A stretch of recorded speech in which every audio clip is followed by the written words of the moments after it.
I want to welcome everyone to the BC Alumni Panel on Healthcare. Thank you to the Office of Alumni Relations and Events, to Jamie Regan, and thank you to all of you for your interest and for attending tonight. I also want to thank especially our alumni panelists for sharing their time and experiences with all of us tonight. I know some of you had the opportunity to pose questions in advance. Thank you for that. And others of you who have questions that come up along the way, you can use the Q&A function and we'll do our best to address those. And additionally, if there are any other topics that you would like some follow-up information on, you can email alumni@berkeleycarroll.org and they will do their best to follow up with any outstanding issues. My name's Christina Beverage. I'm going to be the moderator tonight for our conversation. I am a nurse. I have a master's degree in nursing and worked as a clinical nurse specialist in a neonatal ICU. I'm currently a BC parent and trustee. And it is my pleasure to welcome our panelists this evening. We have Dr. Jada Hudson, class of 2013, Charlotte Pierce, class of 2014, and Jimmy Council, class of 2016. So at this time, I'm going to ask each panelist to introduce themselves and share just a little bit about their journey from BC to their current role in healthcare. And Jada, let's start with you. Okay, hi, I'm Jada. I also come from a nursing background. As Chrissy said, I graduated from BC in 2013. I graduated with a bachelor's of arts in psychology from the University of Richmond in 2017. Completed a master's in nursing at Columbia in 2018, and then my Doctor of Nursing Practice degree at Columbia in 2020, was last August. So that's kind of been my journey to healthcare, and I am currently working in outpatient private practice as a psychiatric nurse practitioner. Thanks, Jada. Charlotte, do you want to introduce yourself now? Hello, everyone. I'm Charlotte. I graduated from Berkeley Carroll in 2014, and I went to Wesleyan University, where I double majored in neuroscience and studio art, and I graduated there in 2018. And I've now been, for 2 years after graduating, I was working as a research coordinator in psychiatry at Mount Sinai. And now I'm a first-year medical student at the Icahn School of Mount Sinai. Great, thanks, Charlotte. Jimmy, welcome. Hi, everyone. Thank you, Chrissy, and thank you, everyone, for having us here. My name is Jimmy. As Chrissy said, I graduated from BC 2016, and then I went on to complete my undergraduate degree in biology at NYU on the pre-med track, and I graduated last May 2020. And since then, I've been going through the med school application process, so I'm in the midst of it right now. And I'm working as a lab associate in a pathology department at the Northwell Manhasset Hospital in Long Island. Wonderful. Thanks, Jimmy. I'll start off by asking our panelists what drew you into the healthcare field. Anyone who wants to jump in can start.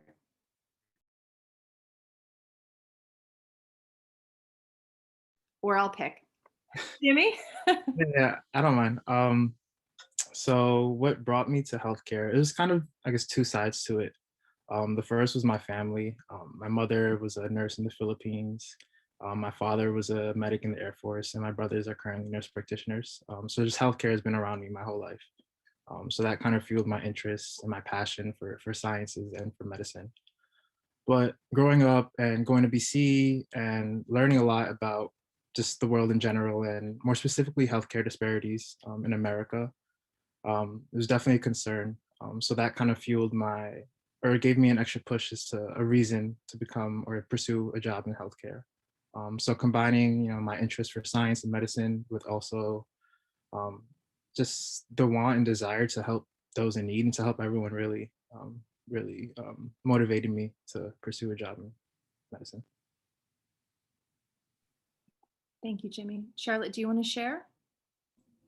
Yeah, so I knew in high school that I was very much interested in the sciences. So I went into college thinking that I would go into molecular biology or some sort of research track. But once I was there and starting to get involved in those things, I realized that that didn't really hold as much weight as I expected it would. Um, and just meeting a lot of different people and starting to work in internships in healthcare, I started to realize that working with people was really the thing that I was missing in that piece of the sciences.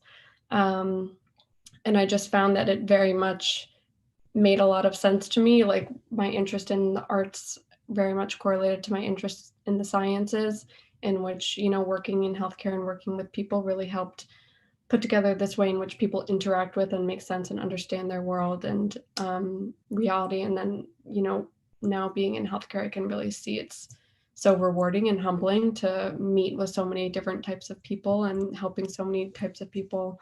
Um, and, you know, you really quickly um, are humbled and learn a lot, not only about the world and society and health, but just people and yourself in general. So that was really exciting to me then and still is now. Great. Thank you, Charlotte. Jada? So from like a young age, I guess from childhood, I made up my mind that I was going to do psych in some capacity.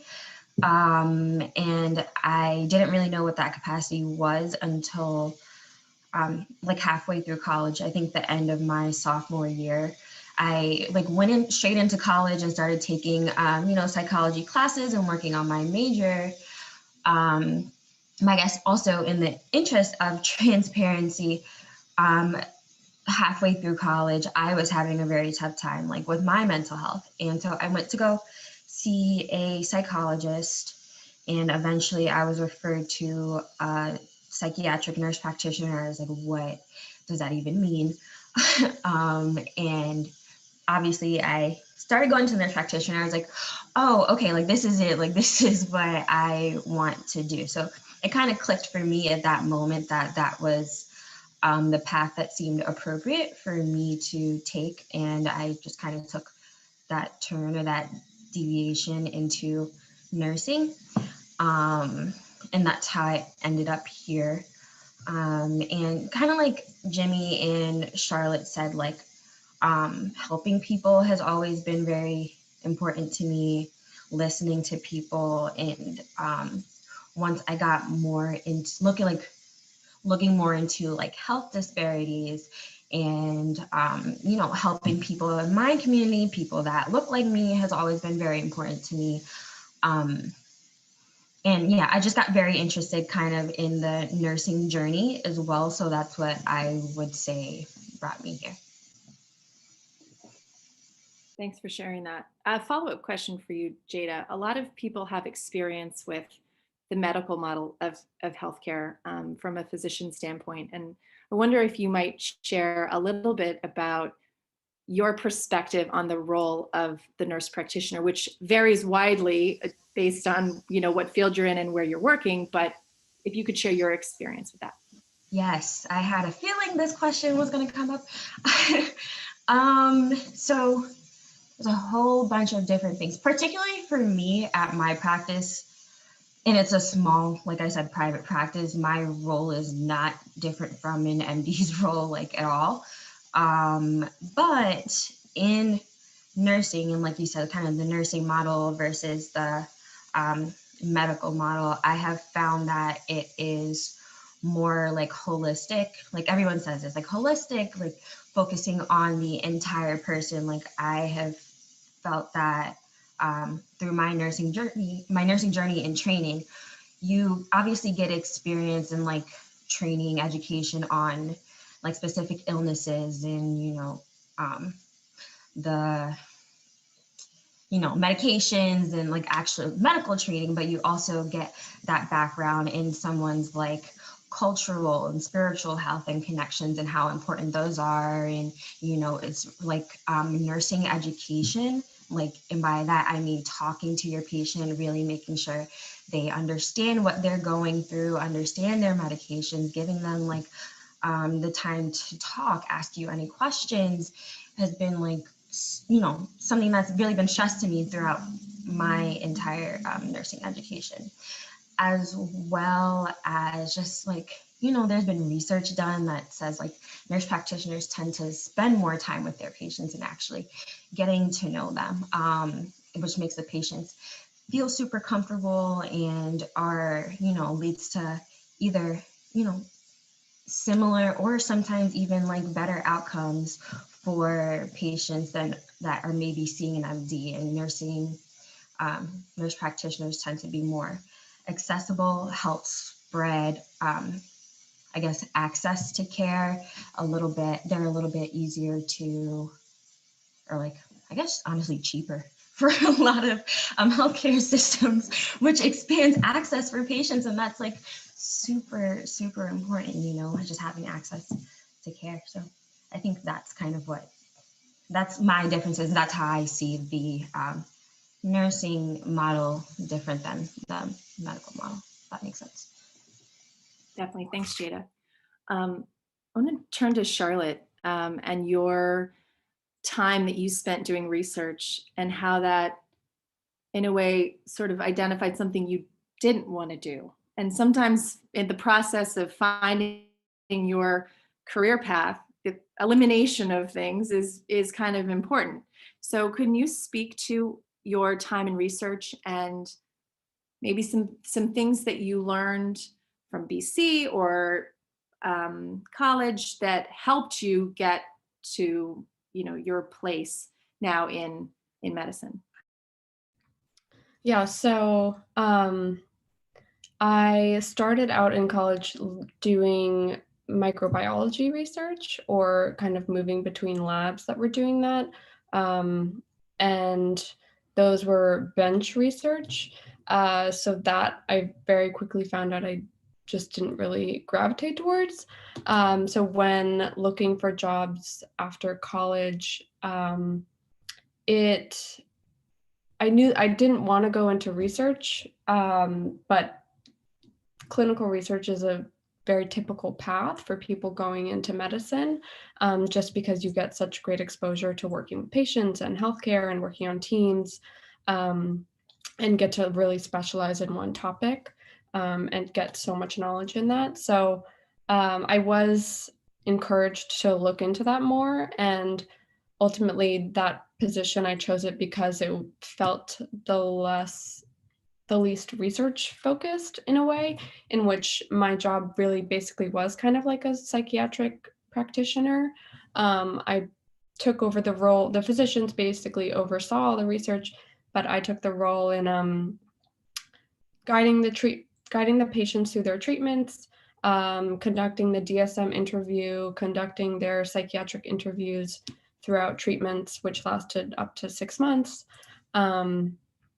And that position ended up being the most informative and the most successful thing that has brought me to medical school today, in which it really that was the first time where it really clicked. I was like, oh, this actually makes so much sense why I'm going into medicine and why I really am so excited to go into medical school, and why I still remain super interested in psychiatry as a specialty, was because, you know, it started to make research make more sense to me also. It's like, now I kind of understand the background and the whole purpose of what research really is doing. It's really helping populations that don't have treatments that they really need. It's really helping people gain access to something that they can't normally have, and providing, a new route for the field of medicine that for me that seemed very promising. So yeah, I think that position ended up being the most profound path that has really allowed me to be here today. Thank you so much. Jimmy, you mentioned that your family has sort of deep roots in healthcare, and that got you thinking about this field at an early age. But what experiences have you had either at Berkeley Carroll or in college that have been really essential for you to move into the role you know are pursuing now in medicine? So one thing at BC that really had a large impact on my life, and I didn't really realize it until I was in college and even now, was with the science research and design program. I guess that was my first official step into science, into medicine and research. Charlotte was in it too. I remember her being there when I was there. Yeah, that was really the gateway into reading science journals, and really just stepping into a field where I didn't know much about growing up. Growing up, I heard a lot of conversations about healthcare that I didn't really understand, but actually making that leap, I started to understand more and everything started to make more sense. And that really solidified me wanting to work in science. And then in college, different shadowing experiences. My freshman year, I shadowed an anesthesiologist in a neonatal unit in a hospital. And that was amazing in itself, just witnessing the miracles really that medicine can do and how it can really help people, firsthand. Um, and then after that, going on to volunteer in hospitals and doing clinical research, working with overweight veterans. Um, yeah, just these different things really all combined, just solidified many different reasons as to why I want to work in healthcare. And it's just propelled me forward and introduced me to different opportunities and even to the lab that I'm working in now, um, in a pathology lab, and seeing what goes on behind the scenes and how pathology really can help so many different aspects of medicine in the hospital and seeing how it all connects. Yeah. Thanks, Jimmy. I know I ended up in the neonatal ICU after an experience shadowing a nurse in one of those units, and that was really an important moment for me. And it sounds like you and maybe the other panelists have had opportunities like that to kind of get in and get a real feel for what it's like. And I would imagine that some of the parents and students on this call, and maybe even faculty, are wondering how to connect those people, who's potential healthcare workers who have interests with those kinds of opportunities. Wondering if you all have any advice on that.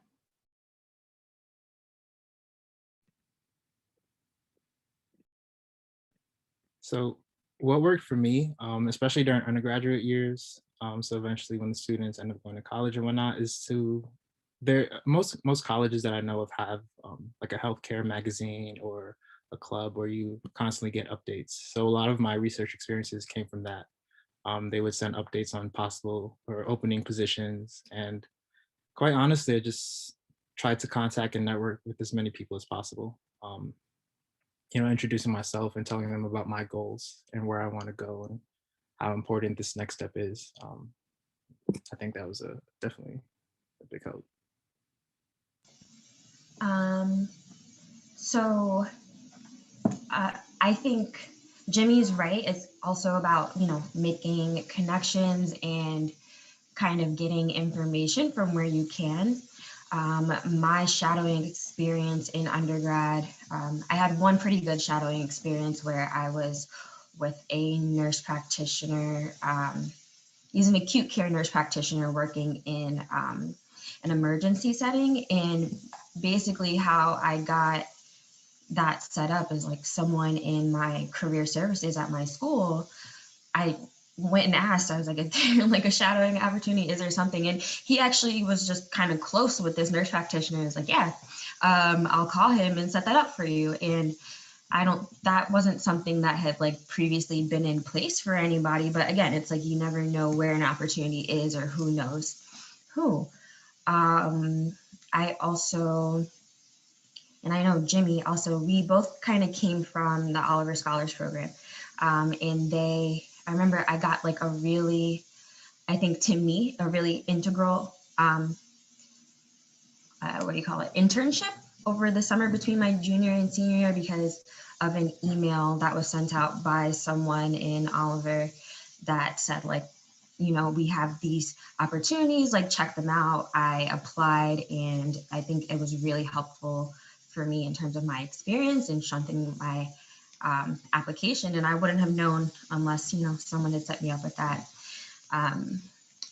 similarly, when I was writing my applications for grad school, and I can't tell you who this woman is to this day, but my dad knows because I think it's a friend of his that's a nurse, and she allowed me to get on the phone with her and just kind of pick her brain about like why she became a nurse, what her journey's been like, you know, what could potentially be important to me. And honestly, she helped me a lot, just kind of think through and brainstorm with my application. And I also got involved in like psych research in undergrad, and that just kind of came out for me, like reaching out to a professor and saying, hey, I'm interested in your research in XYZ, can I join your lab? And she's like, sure. And that turned into like a 3-year long research thing. So yeah, you just have to kind of use your resources that you have, and reach out to people where you can. Yeah, just to echo what both of you guys have said, most of my success stories have come from springboarding off of random resources from my university, or myself just reaching out to alumni and asking them their path, and then they would connect me with a friend, and the friend would not, like, I got my postgrad job from a friend of a friend who was a Wesleyan alum.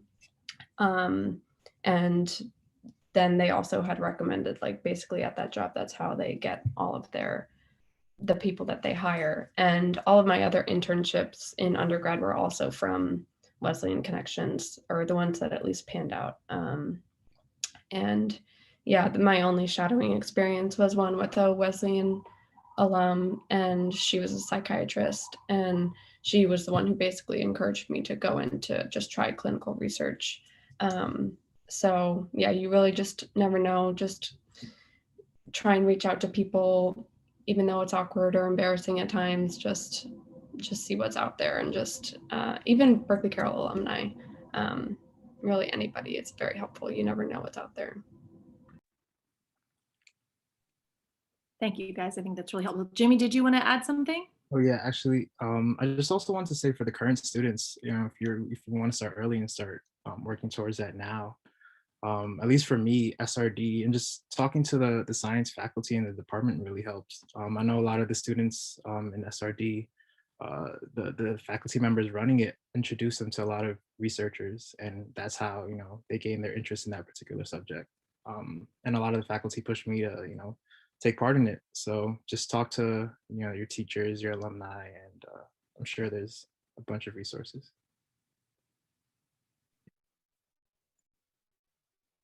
Thank you all for that really great advice. The challenges of working in the healthcare field are in the spotlight right now with the pandemic. Can you each speak to those challenges and how you've coped with those?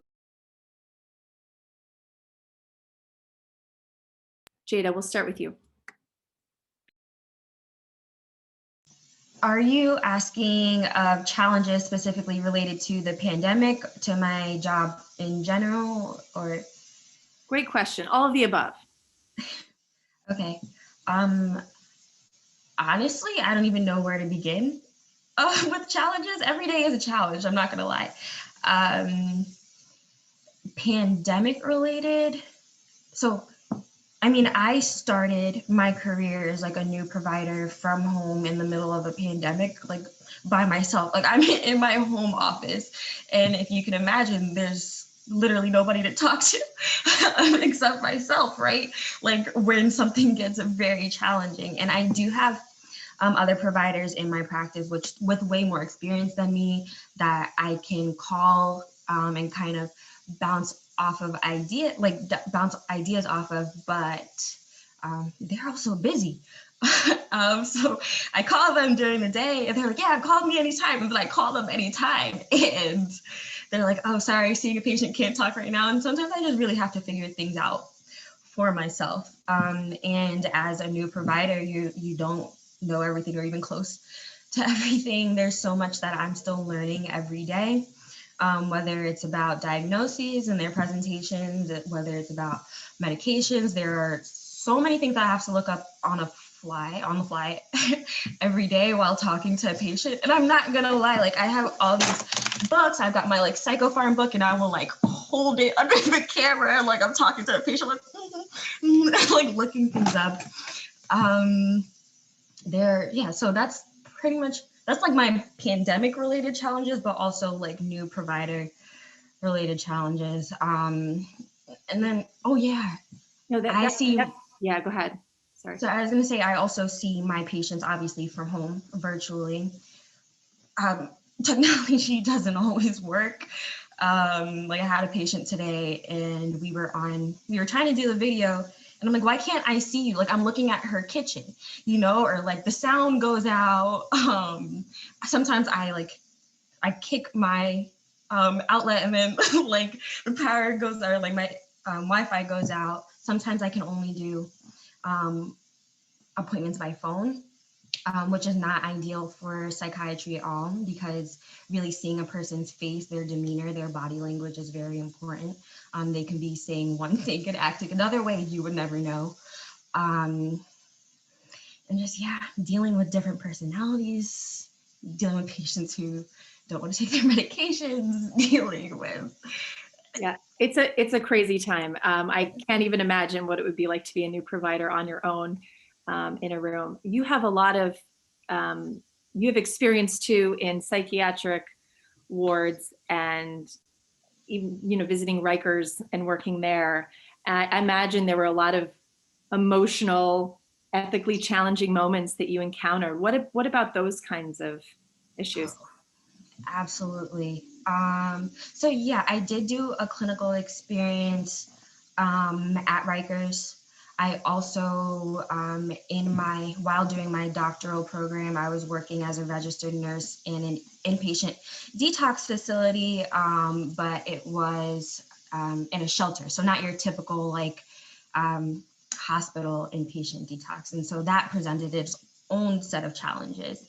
And you have people coming from all types of different backgrounds, tons of ethical dilemmas, and it wasn't the most organized place. So I'm sorry, honestly, what was your question? I forgot. No, you hit it. I mean, some of the ethical challenges and the emotional issues can lead to a lot of burnout and turnover. And so I think that that's an important thing to kind of wrap your head around before you enter into a healthcare field, is how are you prepared for those kinds of situations and what resources you have. So you hit the nail on the head. Thank you for that. Okay. Yeah, just to add one more thing, I think it's super important to take care of yourself and know what type of person you are, especially if you're any medical field, but especially I think psychiatry, because every day I've got close to 20 patients telling me they're really tough life stories and really tough things that they're going through. And I know I'm the type of person that I feel like it's tough, but I can handle that. And I know how to, like you said, recharge at the end of the day and do things to take care of myself. And that's super important to avoid burnout. Great, thank you. We have some questions coming in about the option of taking off some time between graduating from college and pursuing advanced degrees or medical school. That's something that comes up a lot, right? Do you work a little bit first or do you go straight through? So what are y'all's perspectives on that? Anyone can jump in. Charlotte? I can chime in, yeah. I think for me personally, it was essential. I think in my undergrad, I really bounced around between different jobs and internships, partly in the arts, partly in the sciences. Within the sciences, they were kind of jumbled within neuroscience, no specific interest or field within that. So having 2 years of dedicated clinical care and actually learning about the healthcare system, how to interact with teams within medicine, really understanding what it's like to interact with patients and to see them through treatment and to, watch what kind of ethical challenges come about and what kind of difficulties you face interfacing with people of all different backgrounds, of all types of personalities, and really watching someone progress through treatment and get better. That was essential. Like when writing my applications, it was like there was nothing else I could really reflect on. It felt like everything else was overshadowed. And now that I'm in school and a lot of my peers in my class and above, most of them have taken 2+ years off and have done incredible things in the time off, even if it wasn't medical related, if they really just wanted to take the time to do something else that they loved, they did so. Like there are people who, I do have a nurse in my class. She was a nurse and then she decided she wanted to transition. I have someone who was a PA. He decided he wanted to do PA school and then was like, you know what, I can do more. I have other people that were artists, another person that was just a swimmer, really just so many different paths. But and that's kind of my preference just because like that's what I did. And I felt like now that I'm in school, it just kind of keeps going. It's like I still reflect on that as my most profound thing that I've done. And but there are people who have come straight out from college. And I think at times they tell me that they're kind of stressed out that most of their peers have done more, but at the same time, there's really nothing wrong. If that's the path for you, then that's for you. I think it's very subjective. Jamie? Yeah, so I'm currently in my gap year now, and a large part of why I wanted to work was, well, specifically in pathology, was because it's something I didn't really know much about. So I took the risk and signed up, and I'm learning a lot.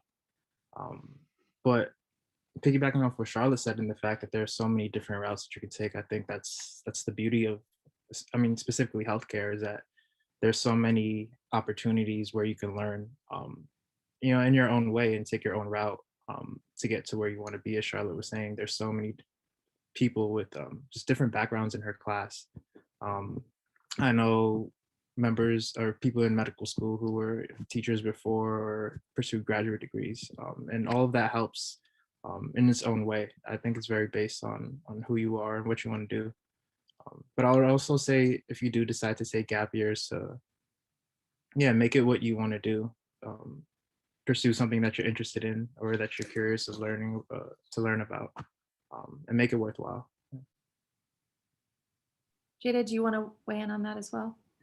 Yeah, so my path was definitely a little different. I took in like a kind of non-traditional route to nursing, especially my master's program. It's called the Master's Direct Entry. So it's for people with an undergrad degree who, I guess it's like a change of career program, but I didn't have a career. So I was just going into something new. But there were a lot of people in my program who were starting a different career, who had tons of different, experiences in life and things like that that I didn't have. I had a 3-week gap between grad school, like undergrad and grad school. It was super tough, I'm not gonna lie, but I don't regret it. I think the difference here is that I knew what I wanted to do like my whole life, so there was no real reason to delay it. And I also did make sure to, I guess, get the different experiences that I wanted while I was in school that I felt were going to help my career once I got out of it. But like Jimmy said, it's not something that I would recommend doing if you weren't sure, like absolutely sure what you wanted to do, because you don't want to get there and you're in the throes of it and you're like, oh, like what is this? And now you've spent thousands of dollars. So I would say if you're super sure about it, you feel like you've got the motivation and kind of like the drive to do it, go for it. It's going to be tough if you're not sure and you want to explore other options. That's also a great path to take. Thank you, guys. I think that's really helpful. Next, I want to ask, looking back, what's something that you wish maybe you would have done differently or you wish you would have known about as you made the decisions that you did? Jamie? Yeah, so I think one thing that I definitely wish I'd known more about, is more of a personal thing, but it's just asking for help. There's a lot of help out there when you need it, especially during undergraduate and trying to figure out, everyone around you is doing research or shadowing or some sort of clinical experience. And I was in a place where I didn't really know what to do. And I kind of figured things out on my own. it was tough. It was definitely harder than it needed to be. But had I known of the different resources available, even in BC, and just reaching back to the school and asking members of the community for help too. It's encouraged. Everyone wants to help. So yeah, that's what I want, just to reach out more. Yeah. Charlotte, thoughts on that? Yeah, I think I have the same sentiment. In BC, I think I felt like I didn't really need to ask for help because all the teachers were so hands-on and really knew what my passions were and saw where I was thriving or, less interested.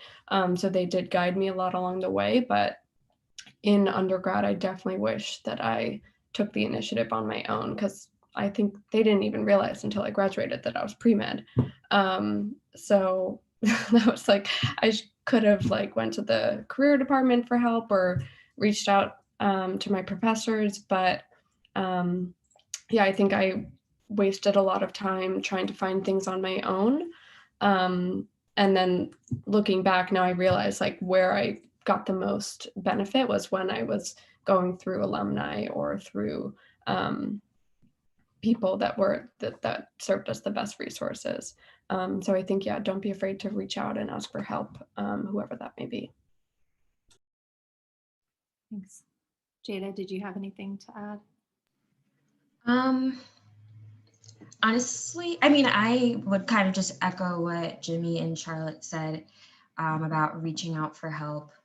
Again, I also feel like I took a little bit of a different path. I think that all of the steps in my life in terms of my academic and career have been very intentional. So I don't know that there's anything that I necessarily would have done differently, or, if anything would have looked different for me necessarily. Reaching out for help is definitely important. I would say being confident as you can in your decision when you do come to that decision is definitely very important, and trusting yourself and trusting your journey is what's going to get you through and save you your time and your energy. Well, I mean, energy is hard to come by these days, and especially once you go to college and grad school, but that's, I think, what kind of maintains you. Thank you. Will you all take a minute and share some of the rewarding experiences that you've had in healthcare? Charlotte, you mentioned seeing the process of people going through recovery is really impactful for you. Can you share others? Yeah, so that was through the research we were doing for using ketamine for treatment-resistant depression. So that is a very rapid-acting antidepressant. So we were giving it over a course, 2 treatments a week over the course of 3 weeks. And that was just really mind-opening to see someone who's at the end of their rope. They've tried everything, nothing has worked for them thus far, likely in therapy, and that hasn't worked either. And then to see, this treatment that is not FDA approved as an antidepressant really makes such a profound impact. And then also just to hear about their experiences during the infusion was really, really mind-opening to see them kind of relive traumatic experiences and, come out of them with a fresh look on what that actually meant and how that impacted them. And then other experiences, I think now that I am in school, I'm a part of a human rights program in which we conduct evaluations for people seeking asylum in the US. And those are super, super humbling experiences. We get a lot of people just looking for psychiatric, physical, or obstetric evaluations to help in their case for asylum. And I think those are just wild to just hear about the conditions in other countries and the types of abuses, human rights abuses that are out there that people have to face daily, and the struggles that they have to go through to just live a safe life.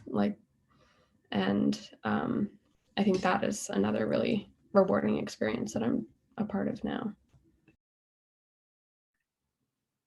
Thank you. Jimmy, do you want to share any rewarding experiences?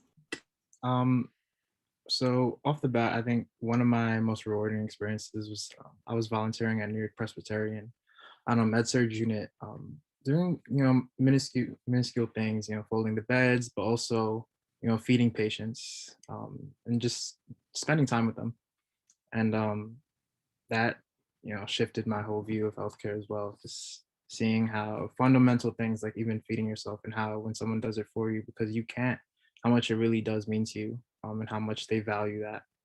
um, and now, aside from working in the pathology lab, we also help out in the morgue, where we handle the dissidents, but we also handle viewings between the dissidents and their families. And what's rewarding is that, I mean, though unfortunate, of course, especially with COVID, but giving the families that time to have their peace and to have their time with the dissidents. It's sad, but knowing how grateful that they are is rewarding, and just constantly reminds me of why we're there. Thank you. So I have very challenging days, but there are also so many rewarding moments that I feel that I have often. Maybe one of my most rewarding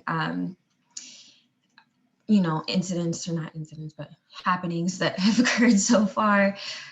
Maybe like a month or so ago, I got, after ending an appointment, I got a text message from the same patient that I had just ended with saying like, hey, I just called the office and like let you know that, I'm so comfortable with you, and they like really found a great person, and you make me feel so like just comfortable talking to you and opening up. You like very supportive, and that meant a lot to me, because I think maybe that particular day I was like not feeling so great about the day and the job that I was doing. And so just things that happen like that, because it's not every day that someone calls your office to report something good. And so I guess moments like that, and also just hearing from patients, just saying it like, thank you, you've helped me so much. And sometimes I'm like, what did I do? But just like, it's the sitting there and listening and letting them just kind of talk, and them feeling like someone's there for them. Super important to my job, and also super important to my patients. And it really makes me feel good. And then seeing, like Charlotte said, seeing people on their journey and seeing them get better is, also super rewarding. I like, even if it's small things like, or not even small things, because it can seem small, but they're really not. Like, I didn't have a panic attack this month, or I got out of bed and did my hair today, and I'm like, oh my God, like virtual high five, that's amazing, and we like have a moment of like celebration for that in session, and it's great. Or like even finding small things to laugh at with patients, even if nothing's really funny, but something ridiculous happened, always just kind of brings kind of light into what I do. Thank you all for sharing on that. We have a question that came in from an audience member asking about your biggest frustration with the field in general. And for this, I think maybe focus on non-pandemic issues. The pandemic in some ways has highlighted some of the underlying issues that might be always there to some degree. But if you could share some of the sort of roadblocks or barriers you've come across to making all of these, impactful connections you want to have with people. Charlotte, do you want to start? Yeah, it's such a tough question, because I think it's, a much more of an administrative, institutional problem than a problem with the practice itself of medicine, in which I think the most, difficult thing to see are the barriers of healthcare and insurance, and how that really prohibits so many people from just getting treatments that we know are effective and helpful, and how many weird small problems will come about. One time we were just trying to give someone Spravato, which is the FDA approved version of ketamine right now, and She was referred to us because we were one of the only practices in the area offering it at the time. And we went through this whole process of offering the consultation, setting up the treatment, getting ready to go. And then randomly the pharmacy is like, oh, we actually can't carry it because we don't partner with Aetna at this time because we're not a specialty pharmacy. Like all these really weird, stupid requirements that you're like, okay, but I could just walk down the street and pick it up from CVS as opposed to a hospital pharmacy. Like it's just right there. It's like a weird, small requirement that just nobody seems to understand. It's like we'd gone through 4 levels of approval. And then the day comes that we need to treat her and the pharmacy is like, oh, we actually aren't allowed to dispense it right now. So I think that's something that's very frustrating and comes a lot in different specialties and looks different. But something that's very obscure and no one can really seem to break it. Yeah, definitely agree. Especially working in a hospital now and learning a little bit about um, the workings behind the scenes and the systemic issues and how many hospitals, or at least the one that I know about, is deals with financial situations, especially for the community, and learning the workings behind that. I think that's definitely the frustrating part, and just knowing that the lack of I guess healthcare policies for everyone, and seeing that firsthand at the hospital becomes very frustrating and sad.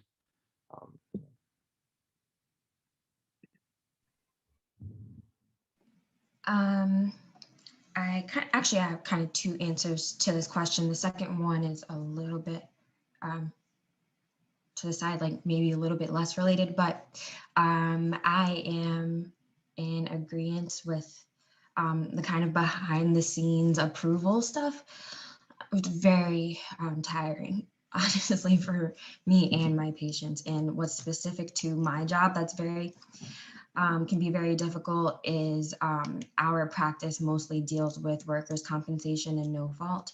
So I have a lot of people that have been either badly injured in either a car accident or at work. And sometimes workers' comp just doesn't want to approve their medications, and it's because of some like obscure, just extremely subjective reason or rule. And my patients are oftentimes very, like really suffering. I had a patient we went through for months. She couldn't get her medications approved and she was suffering, and it was painful, honestly, for me to watch her go through that and know that I've submitted several kind of appeals for approval. She has no insurance. She was not being approved for Medicaid. Like we were trying everything, and she wasn't able to pay for things out of pocket. Finally, we found a pharmacy that had the medications for cheaper. And this was maybe like 2 weeks ago. She was like, oh my God, like call me. She's like, I just found this pharmacy. I can afford these medications. And I felt like like that was like the greatest day of my life because finally something's helping her. So that's my first answer. My second answer that also kind of goes back to the rewarding experiences for me. This isn't necessarily, or it is something about the field, but the state of mental health or perceptions about mental health in general. I just have a lot of patients, specifically patients of color and patients who are also Black, that are like, very kind of hesitant about coming into the field of mental health and psychiatry because there's like such a huge stigma against talking to somebody, taking medications that really get in the way of their treatment, or maybe they should have been treated years ago and they're in such a worse spot than they were if they had come in earlier. But it's because of, the preconceived notions and again, the stigma. But what's rewarding about it is when I finally do have patients that come to me and they open up, and we establish trusting relationships, and I've had and they allow me to treat them and eventually they do get better. I've had patients like upon first seeing me and they're like, I'm not gonna lie, like, I'm happy I found someone Black, like, I'm happy I got you, or like, it's so important to me that you are like a woman of color, or like, it's important to me that like, I know that you understand what it's like trying to be like the strong Black woman, or like, you know, those types of things. And they feel like they can really like open up to me and like trust me, though that's also a very like rewarding feeling. Thank you guys. As we wind down a little bit on time, I want to make sure to ask you first of all, thank you so much for your service in this field and for all of the lives that you've touched so far. And what do you have as your goals, professionally, looking ahead? Jimmy? So right now, I want to get into med school, and eventually become an orthopedic trauma surgeon. So as of right now, that's what I really want to do, but that may change during the course or the next few years. But then aside from that, having my own practice in my community and helping out those, whether that be expanding, access to healthcare, or also just educating others, especially in underserved communities, about the different opportunities in healthcare for them, and for everyone really. So yeah. Awesome. Charlotte? Yeah, so I have a while before I have to determine my specialty, but I am definitely mostly interested in working with transgender populations, whether that is in psychiatry or surgery. Mount Sinai has one of the very few transgender health centers, and one of the first transgender surgery fellowships in plastic surgery. So that is very much interesting to me and something that I'm trying to get more involved in. And then other than that, right now I'm just developing a course that can be offered alongside the medical education that is, just kind of expanding the perception of mental health, and making it a more open dialogue and looking at the way it's represented, and encouraging people to be more open about it themselves and their own stories. I'm not going to lie, I have kind of taken a step back from like what's the next step? What's the next step? Because I've reached pretty much my main career goal, and it's been such a marathon all the way through that right now I feel like I really need to sit and take the time and get comfortable, and learn a lot with where I am. As I've said before, like underserved populations are definitely very important to me, and I do plan on working more with underserved populations as I advance in my career. Also, incarcerated populations and homelessness is super important to me, and something that I do at some point plan to get back into, but right now I'm kind of just hitting the pause button. I think you deserve a deep breath. Thank you all. It's so inspiring to hear about your work and about your aspirations. We're all very fortunate to have you out there in the field. Sorry for the screaming background noise. Before we close out, I wanted to relay two special shout outs. One from Dr. Waller, who sends her gratitude for sharing all of your experiences and for being a part of this event. That is to our panelists. And also Ms. Prescott wanted to send her regards and say that as an upper school science teacher, she is so proud of you and encouraged to see that your journeys, although different, right, have led you to healthy roles in the medical field. So thank you all again for joining us tonight. And again, if you have any follow-up questions, you want to learn more about our panelists or the work of the school and helping with these career paths, you can contact alumni at berkeleycarroll.org. Thank you so much for joining tonight. Thank you. Thank you. Bye, thank you.